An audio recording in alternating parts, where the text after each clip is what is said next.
네, 법무부에서 촉법소년 연령 하향 논의를 보고드리겠습니다. 처벌을 받지 않는 형사 미성년자 연령은 14세 미만으로 1953년 형법 제정 이후 약 70년 동안 유지되어 왔습니다. 그러나 형사 미성년자의 범죄가 증가하고 그 양상도 흉포화되며 제도를 악용하는 사례까지 계속 발생하여 형사 미성년자 제도의 문제점에 대한 지적이 있어 왔습니다. 이에 22대 국회에서도 형사 미성년자 기준 연령을 하향하는 형법 및 소년법 개정안이 다수 발의된 상태입니다. 형사 미성년자 기준 연령 하향에 대해서는 찬반론이 첨예하게 대립하고 있습니다. 찬성하는 입장에서는 형법 제정 이후 소년의 정신적, 신체적 성숙도가 높아졌고 범죄가 흉포화됐다는 것을 근거로 주장하며 반대 입장에서는 형사 미성년자에 대해 소년법상 보호 처분이 가능하고 수용기관에서의 범죄 학습, 부정적 낙인 효과가 발생하는 점 등을 주장하고 있습니다. 해외 입법례는 7세 미만부터 16세 미만까지 다양하게 있는 상태입니다. 다음 페이지입니다. 형사 미성년자 연령 하향 검토 시 고려해야 되는 사항들입니다. 첫 번째로 형사 미성년자 범행의 사건 수가 증가하고 죄질도 악화되고 있습니다. 21년 대비 25년에 형사 미성년자 범행 건수는 11,677건에서 21,000여 건으로 약 80% 증가했고, 같은 기간 성폭력 범행 건수는 398건에서 739건으로 85%가 증가했습니다. 같은 기간 동안 형사 미성년자인 12세, 13세에 대하여 보호처분 중에 가장 중한 처분인 소년원 송치처분이 급증하는 등 죄질도 악화되고 있습니다. 두 번째로 형법 제정 후 소년들이 신체적으로 성숙했고 사회 환경도 변화함에 따라 민법상 성년 연령과 공직선거법상 선거권, 피선거권 연령이 하향됐지만 형사 미성년자만 그대로 유지되고 있습니다. 민법상 미성년자도 제정 이후 약 50년 동안 유지되다가 2011년 만 20세에서 19세로 낮아졌는데요. 당시 주된 개정 이유가 청소년의 조숙화 및 사회 경제적 현실 반영이었습니다. 마지막으로 법무부는 소년 범죄 예방 및 재범 방지의 중요성을 깊이 인식해서 2022년 소년 범죄 종합 대책을 마련하고 다수의 예방 및 재범 방지 대책을 시행했지만 여전히 형사 미성년자의 범행은 증가하고 있습니다. 이와 같은 점을 고려할 때 이제는 형사 미성년자 기준 연령 하향에 대해 본격적으로 논의가 필요하고 법무부도 금일 토의 내용을 바탕으로 적극적으로 국회 입법 논의를 지원토록 하겠습니다. 이상 보고를 마치겠습니다.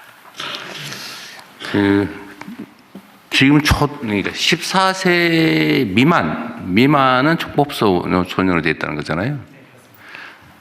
지금 초등학교 6학년이 몇 세예요? 만 12세 정도 됩니다. 12세. 지금 중학교 2학년까지 그러면 지금 촉법소년 이렇게 되어 있다는 거네요? 그렇습니다. 그래서 13세 연령 하향에 대한 주장하는 분들의 논거 중에 하나는 중학교 1학년생이 약 13세이기 때문에 중학생부터는 그래도 형사처벌의 대상으로 가져가도 되는 게 아니냐라는 주장을 하고 계십니다. 12세까지 2년을 내리자. 아니요, 13세 1년을 내리면 중학교 1학년도 그러면 촉법소년이 되는 거 아닌가요? 그러니까 13세가 되면 중학생부터 형사처벌의 대상이 될 수 있습니다. 중학교 1학년이 그러니까 12세예요? 만 13세. 네, 끝날 때까지니까. 네. 그럼 한 살을 내리면 중학교 1학년도 형사처벌의 대상이 될 수 있다는 됩니까? 다른 분들 어떠세요? 그게 그러니까 13세냐, 12세냐, 뭐 11세냐, 뭐 14세냐 이런 결단의 문제 같은데. 네. 그럼 어떤 기준으로 할 거냐의 좀 논거가 초등학생이냐, 중학생이냐 이게 제일 합리적인 선일 것 같은데. 대표님, 이게 통계 베이스로요. 그러니까 지금 14세 이하 중에서 몇 연령이 어떤 범죄를 이렇게 데이터를 보는 게 저는 가장 중요할 거라고 네, 그래서 데이터 측면에서 한 가지 말씀을 드리면 소년 사범의 경우에 소년 보호 처분을 통해서 처분을 받는 경우가 많습니다.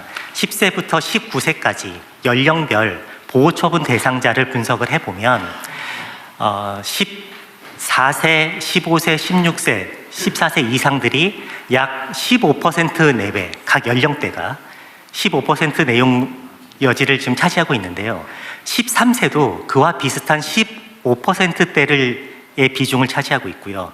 다만 만 12세로 내려가면 약 5% 정도의 비중을 차지하고 있어서 약 한 살 차이에서 약 3배 가량의 비율 차이를 보이고 있습니다. 이게 그런 것도 있을 것 같아요. 중학생일 때하고 초등학생일 때 마인드가 다를 것 같아요. 당사자들의. 중학생이면 약간 뭔가 새로운 세계에 새로운 사람이 된 느낌이 들 수도 있죠. 환경도 다르죠. 마인드와 환경이 다르죠. 국제적인 상황을 좀 살펴봤습니다. 그랬더니 OECD 회원국들은 12세부터 14세 정도, 그리고 각각 다 다릅니다. 그게 한 가지고, 최근에 각 나라들이 조금씩 늦추는, 그러니까 연령을 낮추는 추세에 있습니다.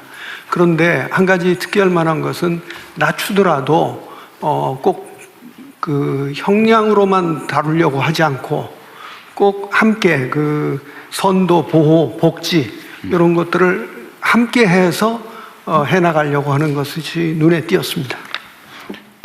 그 선도 조치는 소년범에 대해서는 제일 중요하게 어쨌든 하고는 있는 거죠. 네, 그렇습니다. 현실적으로 어떤지는 약간 차치하고. 네.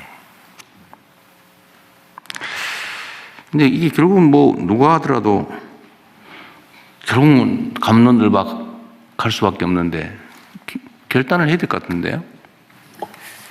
대통령님, 네. 저희 성평등 가족부 장관입니다. 지난번 업무보고 때 안 그래도 촉법소년 연령 하향에 관한 그 논의가 있어서 사실은 전 법무부에서 관련해서 저희가 함께 좀 논의할 수 있는 기회가 있지 않을까 싶었는데 네.